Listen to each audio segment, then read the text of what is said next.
Hello guys, welcome back to my YouTube channel. साथियों, आज हम आपको एक्सप्लोर कराने लाए हैं कुतुब मीनार परिसर में स्थित लौह स्तंभ को। कुतुब मीनार परिसर में स्थित यह जो लौह स्तंभ है, इस पर गुप्त काल की ब्राह्मी लिपि में संस्कृत में एक लेख लिखा है। पुरालेखीय दृष्टि से इसे चौथी शताब्दी का निर्धारित किया गया है, जिसकी पुष्टि भी इसके आमलक शीर्षक की विचित्र शैली द्वारा की गई है।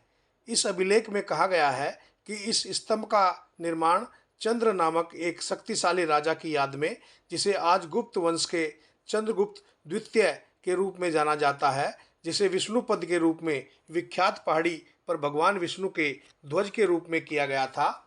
इस स्तंभ के ऊपर एक गहरा छेद है, जो यह संकेत करता है कि स्तंभ के इस अंग पर शायद गरुड़ की मूर्ति होगी, जो विष्णु के हवन ध्वज के रूप में विष्णु मंदिर का संकेत देने के लिए उस पर लगाई गई थी।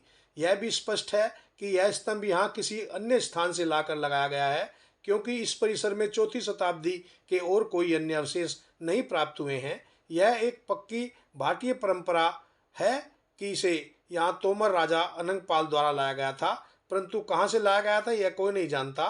तोमर राजा अनंगपाल को दिल्ली के बसाए जाने का भी श्रेय प्राप्त है। इस स्तंभ का आधार गुमटेदार है, जिसकी बुनियाद में लोहे के छोटे छोटे टुकड़े बंधे हुए हैं, और वर्तमान फर्श की सतह के नीचे छिपा हुआ भाग एक शीशे की फलक से ढका हुआ है।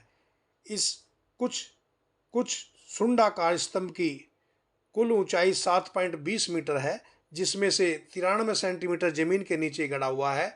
इस स्तंभ की धातु लगभग विशुद्ध पिटवा लोहे जैसी पाई गई है। जमीन के नीचे के भाग में जंग लगने के कुछ आसार नजर आते हैं, परंतु यह बहुत ही धीमी गति से लग रहा है। इतने विशाल लौह स्तंभ का निर्माण, जो कि अपने 1600 वर्ष के अस्तित्व के दौरान बहुत अधिक नहीं बिगड़ा है, प्राचीन भारतीयों के धातु कर्मीय कौशल का स्थायी रूप से गवाह है। जैसा कि मैंने आपको अपने चैनल की पिछली एक वीडियो में इस लौह स्तंभ के निर्माण की विधि के बारे में बताया था, जो कि विज्ञान केंद्र नई दिल्ली में प्रदर्शित है। दिल्ली के लौह स्तंभ के भारतीय धातु कर्मीय गर्व और विरासत का प्रतीक माना जाता है।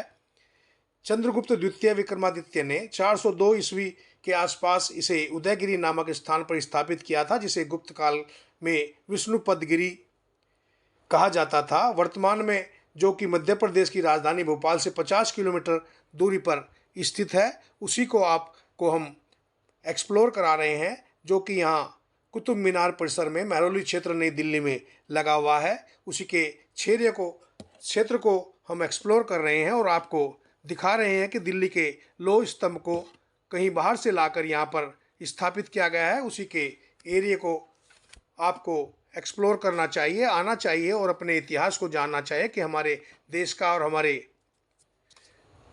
अन्य ऐतिहासिक किस तरह के अवशेष हमारे रहे होंगे और हमारी संस्कृति किस तरह रही होगी। आशा करता हूँ कि यह मेरा वीडियो आपको अच्छा लगा होगा। अच्छा लगा हो तो मेरे चैनल को लाइक शेयर और सब्सक्राइब करें।